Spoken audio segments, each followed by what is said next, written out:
Namasté, je suis Sandrine Muller-Boire, je suis guérisseuse. Aujourd'hui, je voudrais répondre à une question que beaucoup de gens me posent. Quelle est ma mission de vie? Alors, vous connaissez Bruce Willis, l'acteur qui fait des tas de films d'action? Un jour, il y a un journaliste qui lui a posé la question suivante. Combien de fois avez-vous sauvé le monde? Eh bien, quand les gens me posent la question de quelle est ma mission de vie, je sens sous-jacent derrière cette question la déception de ne pas être Bruce Willis, de ne pas pouvoir ni sauver ni changer le monde. Quelque part, on croit que il faut sauver le monde ou changer le monde comme Nelson Mandela, Mère Teresa, pour pouvoir accomplir sa mission de vie. Alors, c'est vrai, c'est pas vrai. Si moi je vous disais que vous changez le monde, vous pouvez changer le monde, vous pouvez le modifier pour faire votre mission de vie. Je vais vous expliquer pourquoi. La mission de vie, dans les textes anciens et sacrés, en sanskrit, ça s'appelle le dharma. Et ce dharma, il a une loi, la loi du dharma, qui a 3 composantes. Pour accomplir sa mission de vie, il faut que ces 3 composantes soient remplies. La première des composantes, c'est vous êtes sur Terre pour réaliser qui vous êtes. Alors, je vais vous expliquer ça. En fait, quand vous êtes une âme là-haut, il faut savoir que vous pouvez tout faire de manière conceptuelle. Vous pouvez penser à tout ce que vous voulez, avec votre visualisation créatrice, vous pouvez être partout, vous pouvez penser à tout ce que vous voulez. Chacun d'entre nous, chaque âme, a une personnalité qui lui est propre. Cette personnalité, elle ne change pas d'un véhicule à l'autre, d'un corps à l'autre. Vous êtes vous, foncièrement, vous ne changez pas, d'accord? Par exemple, quelqu'un qui est fan de bonne chair, qui aime les bons plats, les mets délicats, qui se délecte à chaque fois de faire de la cuisine, cette personne-là, là-haut, elle va pouvoir imaginer des plats fantastiques. Mais en réalité, pourquoi on finit par s'incarner dans un corps? C'est parce qu'on veut goûter la vie.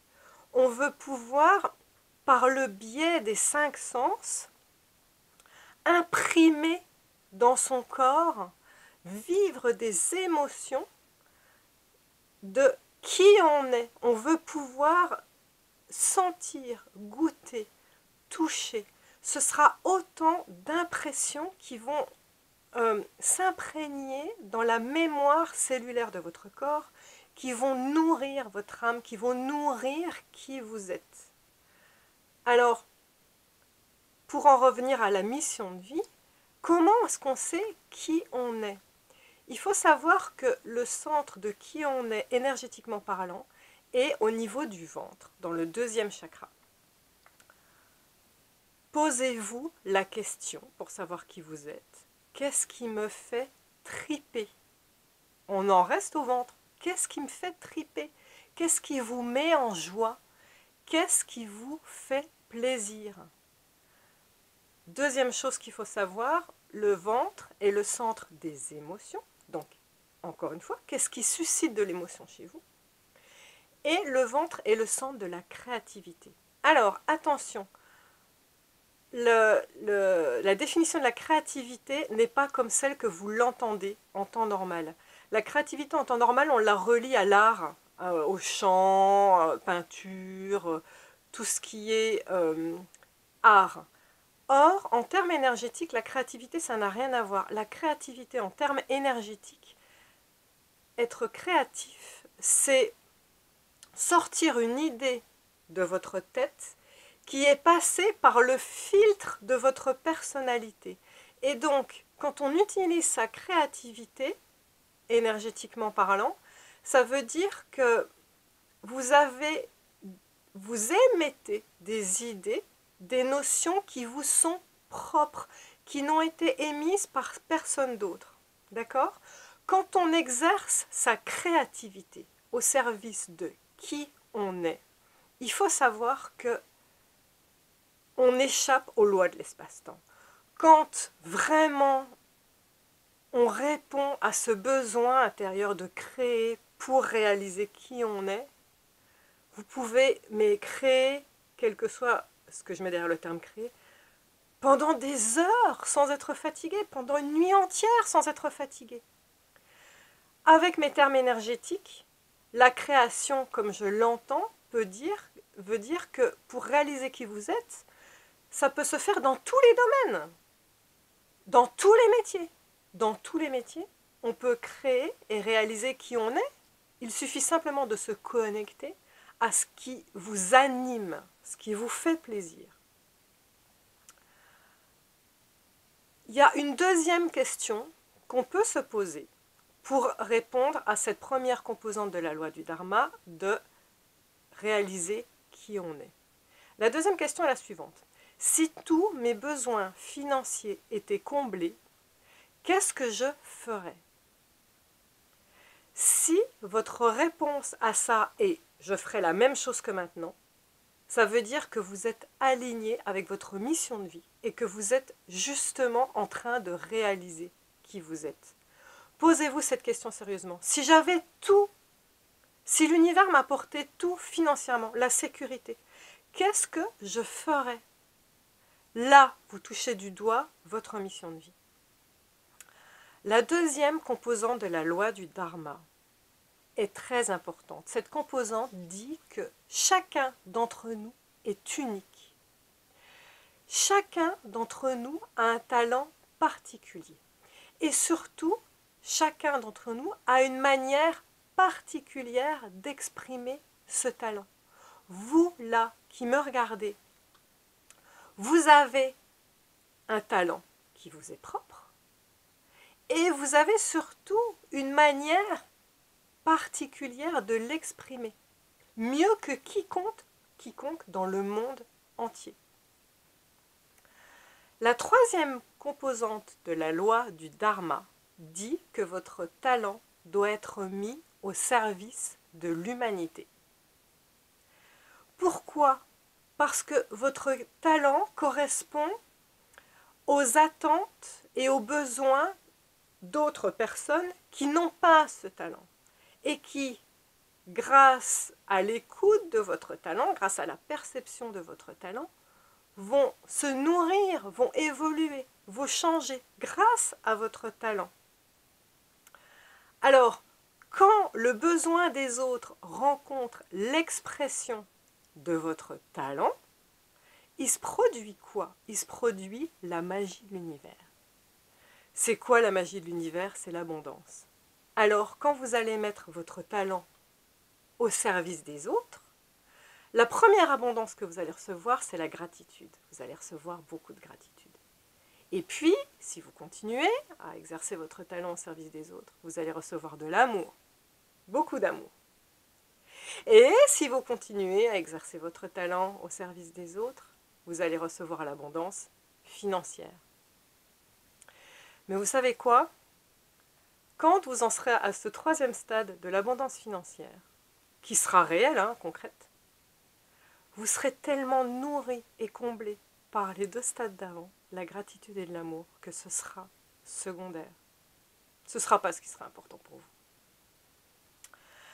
Alors, si j'ai un conseil à vous donner, essayez d'élever vos enfants dans cette optique.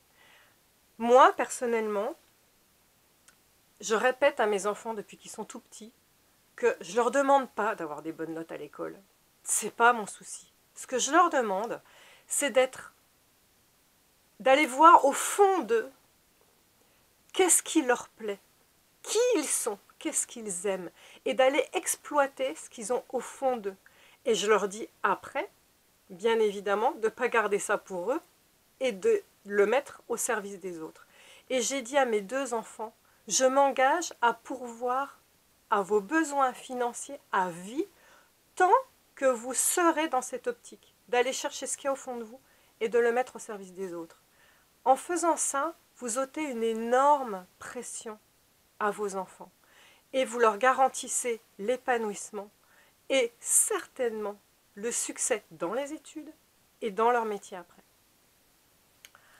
Alors, pour terminer, je voudrais vous expliquer que nous sommes tous des Bruce Willis en puissance. Nous avons tous le pouvoir de changer le monde ou de modifier le monde? Premièrement, parce que chaque personne est un monde à part entière. Et que si par un geste de l'expression de votre talent, si par une parole de l'expression de votre talent, par l'expression de qui vous êtes, si un jour vous changez une personne, vous allez changer le cours de sa vie. Et là, vous changez l'univers. Vous savez pourquoi? Parce qu'il faut voir l'univers comme un grand tissu géant. Un tissu géant, c'est quoi? C'est des tas de fils qui s'entremêlent et qui s'entrecroisent. Vous, vous êtes un fil, le fil de votre vie. C'est une trame géante, d'accord? Quand vous déviez le cours de la vie d'une personne parce que vous l'avez aidé à avancer, vous changez toutes ces interactions avec les autres. Et donc, vous faites quoi? Vous changez la trame de l'univers. Rien que ça. En changeant une personne par vos actions, vous changez la trame de l'univers. C'est cool, non? C'est quand même mieux que de Bruce Willis. Alors, j'ai encore une nouvelle encore meilleure à vous annoncer. C'est que vous n'avez pas changé la vie d'une personne. Non. Vous avez changé la vie de dizaines et de dizaines de personnes. Parce que quand vous êtes en lien avec qui vous êtes, c'est à chaque rencontre, à chaque interaction que vous changez la vie des gens. Et donc, à chaque fois, vous avez modifié la matrice de l'univers. Alors, ce qu'il faut savoir, c'est que quand les 3 lois du Dharma sont réunies, je vais vous les répéter. La première, vous êtes sur Terre pour réaliser qui vous êtes. La deuxième, chacun d'entre nous est unique. La troisième, votre talent doit être mis au service de l'humanité. Quand ces 3 lois sont réunies, il faut savoir que l'univers vous déroule le tapis rouge. Alors, par pitié, certaines personnes ont ce qui s'appelle un travail alimentaire et justement une passion qui les met en joie à côté. Alors j'en connais qui font des poèmes, j'en connais qui font des attrape-rêves magnifiques, j'en connais qui font des bijoux magnifiques. Par pitié, exploitez ce talent. Continuez à nourrir qui vous êtes en exploitant ce talent, mais ne le gardez pas pour vous. Mettez-le au service des autres. Je veux que vous ayez confiance en une chose, c'est que l'univers, à un moment, va faire en sorte, si vous le mettez au service des autres, pour que la balance change et que vous puissiez quelque part en vivre. Alors je vais vous expliquer parce que ça s'est passé pour moi. Quand je suis devenue guérisseuse, en fait, c'était pas mon métier, j'avais un autre métier. Et ce métier, c'était faire des patines qui me permettait de vivre. Et donc, quand j'ai eu le don de guérison, ça pesait léger dans la balance. Hein. Je voyais, personne ne me connaissait, tout le monde s'en foutait de moi. Donc, financièrement, j'avais pas grand-chose. Et ce qui pesait, c'était justement mon métier de patine. Moi, j'en avais fait le tour de ce métier de patinage. Je crois que ça arrivait au bon moment. Et puis, eh bien, ma mission de vie arrivait. J'ai été guérisseuse. Et puis, j'ai eu le bouche à oreille qui est venu petit à petit. Et ça a fait quoi? Ça a changé la balance. Et puis, plus j'avais de bouche à oreille, bah, plus j'avais de gens. Plus financièrement, j'étais à l'aise. Et puis, plus d'un seul coup, j'ai pu lâcher ce que j'étais en train de faire jusqu'à lui dire « Allez, au revoir ». Ayez confiance que ça va vous arriver. En tout cas, ne lâchez jamais votre passion. Ne lâchez jamais ce qui vous nourrit, qui vous êtes, et pensez à le mettre au service des autres. Je voudrais rajouter 2 notions personnelles qui ne sont pas dans la loi du Dharma, mais que j'ai vécues moi-même et que je voudrais partager avec vous. La première, c'est oui, l'univers vous déroule le tapis rouge, mais vous avez le droit de vous tromper. Et la deuxième notion que je voudrais vous partager, c'est quand la réalisation de vos souhaits traîne, quand la réalisation de qui vous êtes, ça traîne, c'est qu'il y a une bonne raison. C'est parce que, quelque part, l'univers vous dit que vous pouvez faire plus ou mieux, ou vous pouvez faire différemment. Pensez-y et allez chercher une autre variante de votre talent pour le mettre au service des autres. Alors, comme une goutte d'expérimentation vaut mieux qu'un océan de théorie, je vais vous raconter 2 petits épisodes de ma vie qui vont illustrer justement ces 2 notions dont je viens de vous parler. La première notion, c'est l'univers vous déroule le tapis rouge quand les 3 composantes de la loi du Dharma sont réunies, mais vous avez le droit de vous tromper. Alors, pour ça, il faut revenir au moment où je me suis connectée avec mon être. À l'époque, je patinais des meubles. Et un jour, je me suis connectée avec mon être et j'ai dit, je veux guérir les gens avec le cœur. J'ai fait ce vœu-là. Ce que je raconte dans mes 2 livres, l'énergie de l'invisible et l'énergie pour guérir, et dans un post YouTube, c'est que j'ai reçu le don de guérison 1 semaine après, de manière surréaliste, ça m'est tombé du ciel. Mais j'ai zappé une étape. Alors là, maintenant, c'est maintenant qu'il faut que je vous raconte cette étape, parce que ça a un rapport direct avec le sujet qui nous anime. Quand j'ai fait ce vœu, en fait, mon âme a toujours voulu être guérisseuse, ça c'est sûr. Je me souviens que quand j'étais petite, je faisais des cauchemars de comment j'avais été torturée en tant que sorcière, quand j'étais guérisseuse. Donc, j'avais des réminiscences, c'était pas loin. Et puis aussi, j'entendais qu'on me disait, tu es guérisseuse. Alors, je posais la main sur les gens, puis il se passait rien. Alors, je me disais, bah, non. Bon, là, avec le recul, je sais pourquoi. Hein. De toute façon, parce que, premièrement, j'avais pas confiance en moi. J'activais mon mental. Puis, deuxièmement, j'avais pas appris les notions de base, tout simplement. En tout cas, quand j'ai fait ce vœu, quand je me suis connectée avec moi-même et que j'ai dit, je veux guérir les gens avec le cœur, mon mental s'est activé tout de suite. Et il m'a dit, Sandrine, tu veux guérir les gens avec le cœur, super, mais sois réaliste. Tu sais faire quoi? T'as pas fait d'études de médecine, t'as pas fait d'études d'infirmière, t'as peur du sang, t'as peur des aiguilles, tu sais faire quoi pour guérir les gens? Et donc là, j'ai réfléchi et je me suis dit, ok, j'ai été prof de danse dans mon jeune temps. Je donne des cours de patine de meubles. Je suis prof de yoga. Et depuis longtemps, je suis bénévole en loisirs créatifs pour aider des enfants différents. Donc je me suis dit, bah, c'est tout indiqué, tu vas être art-thérapeute. Et comme l'univers déroule le tapis rouge quand on est aligné avec qui on est, et comme je suis super forte en loi d'attraction, là je me suis amusée. J'ai parlé à l'univers et j'ai dit, vous savez quoi, si je suis alignée avec qui je suis, vous allez m'apporter la formation d'art-thérapeute sur les genoux. Je le veux sur un plateau, je n'aurai pas à lever le petit doigt. J'avais repéré une école d'art-thérapie sur Paris qui valait cher. Mais j'avais dit, ah non, je vais sur un plateau. Je ne vais même pas lever le petit doigt. Le lendemain, je vais chez ma mère, qui habite à 500 km de là, dans l'est de la France, et je lui parle de mon projet d'être art-thérapeute. Et là-dessus, elle me rétorque, bah, il me semble que la voisine, c'est ce qu'elle veut faire. Alors là, je parle à l'univers, je fais, ah mais non, là, vous n'avez pas compris. Sur mes genoux. Bon. Je vais faire le plein de la voiture de ma mère. Au moment où je suis en train de la garer sur le parking, je vois une femme juste à côté de moi. Et dans ma tête, je me dis, oh, on dirait, je pense que c'est la voisine. Et dans ma tête, je crie, non, je ne vais pas vous faciliter la tâche sur mes genoux. Donc je me barre en courant et j'entends qu'elle court derrière moi. Elle me dit, s'il vous plaît, madame, arrêtez-vous. Bon, alors, je m'arrête. Elle me dit, vous seriez pas la fille de Michel? Alors je lui dis oui. Elle me dit, écoutez, je suis en train de patiner des meubles.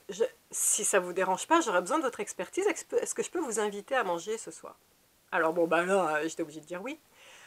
J'apprends, on sympathise. J'apprends que oui, elle est en formation d'art-thérapeute. Oui, elle fait des allers-retours tous les week-ends à Paris. Oui, elle va dans l'école que j'avais visée. et je vous le donne en 1000. Elle a un code d'accès Internet gratuit qui permet d'accéder aux cours et elle me le donne. Merci l'univers. J'ai eu, ça m'est tombé tout cuit dans le bec. Voilà.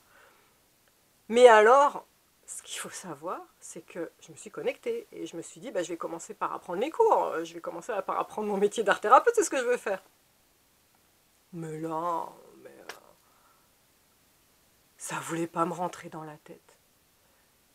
Mais ça ne me parlait pas du tout. Je cherchais à apprendre par cœur des trucs. Vous savez, quand on dit ça rentre par une oreille, ça sort par l'autre. Mais moi, c'était pire que ça. Ça faisait ça.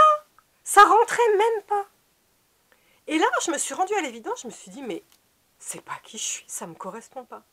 Alors, j'ai parlé à l'univers et je leur ai dit, merci. Merci parce que vous avez accédé à mon souhait. Merci. Mais vous savez quoi? Je me suis trompée. Mais là où je ne me suis pas trompée, c'est que je sais que je peux guérir les gens avec le cœur.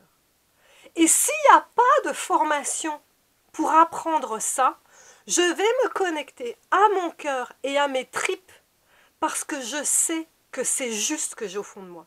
Parce que je voyais que je faisais du bien aux enfants handicapés, autistes que j'aidais. Je voyais que je faisais du bien autour de moi quand je faisais le yoga. Je voyais que je faisais du bien autour de moi quand je donnais les cours de patine. Je le savais. Je voyais que j'étais capable de distribuer une énergie qui faisait du bien aux gens. Et c'est là que s'est produit ce que je raconte justement. J'ai reçu tout de suite après le don de guérison par un chaman décédé qui m'a transmis le don qui est tombé littéralement du ciel. La dernière petite notion que je voulais apporter est que quand la réalisation de vos souhaits traîne, que ça ne correspond pas à ce que vous escomptiez, c'est qu'il y a une raison et que vous pouvez faire différemment ou mieux. Alors, pour vous raconter cette deuxième étape de ma vie, il faut savoir que à ce moment-là, ça faisait 2 ans que j'étais guérisseuse. Et ça fait partie de qui je suis. J'aime faire des exercices aux gens pour leur permettre d'avancer. Alors je fais faire des exercices énergétiques, je les fais travailler sur eux, sur des sujets particuliers.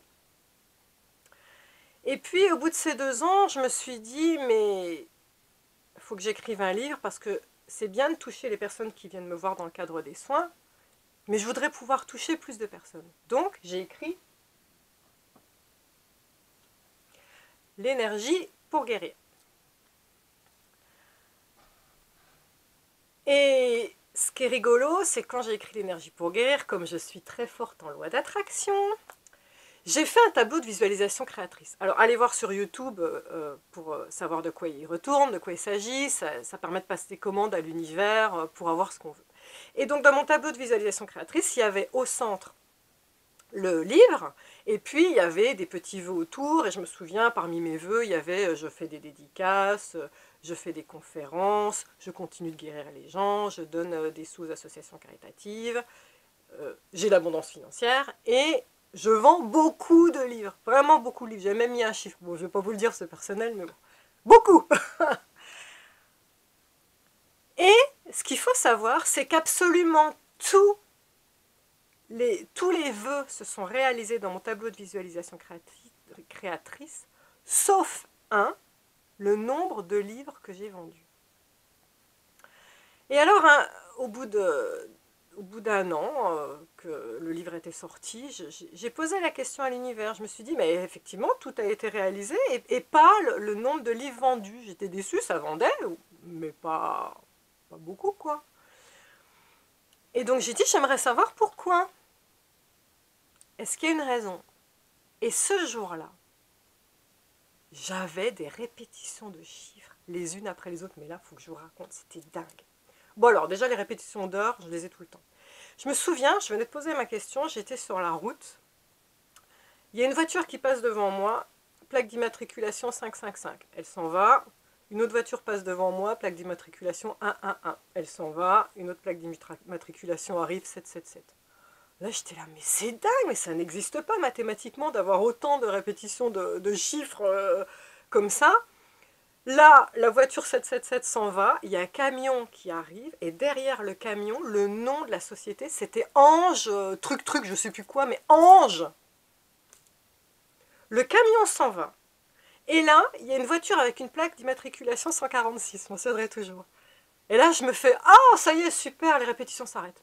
La voiture s'en va. Une autre voiture avec une autre plaque d'immatriculation 146. Elle s'en va, une autre 146. Et là, mais j'étais là, mais quoi? Mais quoi? Mais c'est quoi cette pression que vous mettez? Qu'est-ce que vous voulez me dire? Qu'est-ce qui se passe? Et j'entends dans ma tête, va sur Internet. Alors, je rentre chez moi, premier truc que je fais, je me mets devant l'ordinateur. Et spontanément, je ne sais pas pourquoi, je tape l'énergie pour guérir, le nom de mon livre, sur Amazon. Et là, mais j'en ai eu la mâchoire qui s'est décrochée. Vous savez quoi? L'énergie pour guérir était numéro 1 des ventes spiritualité et médecine douce. Numéro 1, j'étais passée devant Paulo Coelho, l'alchimiste qui a vendu 13 millions d'exemplaires, devant les 4 accords Toltec, devant le pouvoir du moment présent des cartoleux, mais c'était surréaliste. Vous savez ce que j'ai compris comme message? J'ai compris que là-haut on me disait, Sandrine, garde la foi. Parce que là, maintenant, on est en train de te prouver que quand on veut, on les déclenche, tes ventes. Mais là, tu ne les as pas. Alors, j'ai accueilli ça avec gratitude. J'ai dit, ok, j'ai compris, je ne sais pas pourquoi, mais en tout cas, elles ne sont pas là, il y a une bonne raison. Sauf que je me suis réalignée avec qui je suis. Qui je suis, c'est quoi? Je suis une guérisseuse, je pose les mains sur les gens pour les soigner. C'est mon vœu profond de base. Mais je me suis rendu compte qu'il y avait une autre composante chez moi, dans qui je suis. C'était de transmettre, puisque j'avais fait ce livre. Alors à la base, c'est vrai que je me disais, c'est noble de transmettre par un livre. Je pensais que c'était noble, c'est pour ça que je me disais que j'allais faire des ventes. Ben oui, mais je n'avais pas les ventes. Alors je me suis dit, ben, il faut que je transmette et que je touche les gens différemment. Alors j'ai commencé à me mettre sur Facebook. Et sur Facebook, ben, j'ai fait des posts qui relataient les expériences que je vivais, qui donnaient justement les mêmes conseils énergétiques, qui mettaient des petits posts de spiritualité, les petites cartes du jour, ça je sais que ça plaît, les petites cartes du jour sur Facebook. Et puis j'ai eu un ami, puis deux, puis 10, puis 100, puis 200, puis 1000, puis 2000. Et puis je suis arrivée à la frontière des 5000, le chiffre maximum que Facebook autorise. Mais là, ah, oui, j'ai touché des gens, oui, j'ai transmis. Mais c'est encore plus que ça. C'est-à-dire que j'ai rencontré des personnes formidables, mais formidables. Oui, j'ai été Bruce Willis parce que je sais que par certains posts, j'ai dévié le cours de la vie des gens. J'ai changé la matrice parce que ces gens me l'ont dit en retour. Et donc, j'ai donné, mais j'ai reçu mais tellement de gratitude et tellement d'amour. Merci, je vous aime. Merci. Et j'ai rencontré certaines de ces personnes. Et il y en a d'autres, je les ai juste rencontrées virtuellement. Il y en a, je sais que j'ai envoyé à l'univers. Je sais que je vais les rencontrer aussi de visu, en vrai. Mais c'est formidable. Mais je suis portée par cette énergie-là. Alors, ça ne s'est pas arrêté là. Un jour, j'ai mis sur Facebook que je faisais une conférence sur les chakras. Et à Paris. Et là, des gens m'ont dit, Sandrine, c'est génial ton idée de conférence, mais moi j'habite super loin. J'aimerais bien savoir ce qui se dit. Tu veux pas le mettre sur YouTube? Alors ça m'a trotté en tête. Et puis j'ai fini à un moment par morceler cette conférence en différents posts YouTube pour chaque chakra. Allez les voir. Et là, c'était mes premiers posts YouTube. Je me suis rendu compte que j'ai touché encore des personnes. Déjà, il y avait des personnes qui s'abonnaient.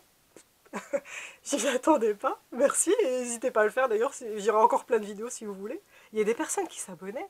Mais c'est surtout, c'est là que j'ai compris que je mettais l'expression de mon talent au service des autres. C'est que des tas de personnes m'ont dit « Sandrine, je les connais les chakras. J'ai lu des livres, mais tu as une façon de présenter les choses qui t'est propre. Et je n'avais jamais compris les chakras sous cet angle. J'ai sorti une créativité de ma tête et je l'ai mis au service des autres. C'est la loi du dharma. Donc pour finir, c'est que si là, avec ce poste, sur quelle est ma mission de vie, j'ai pu changer le cours de la vie d'une personne, j'ai pu vous donner confiance sur comment réaliser votre mission de vie. Encore une fois, j'ai été Bruce Willis. Encore une fois, j'ai changé le cours de votre vie. Et donc, j'ai changé la matrice de l'univers. Infinie gratitude. Namasté. Et pour finir, eh bien, je vous ai fait prendre conscience que vous êtes Bruce Willis. Je vous ai fait prendre conscience que vous avez déjà changé la matrice de l'univers plus d'une fois en mettant votre talent, en mettant qui vous êtes au service des autres. Vous n'avez plus qu'à l'expérimenter maintenant de manière consciente et d'avoir la foi. Merci de m'avoir écouté. Namasté.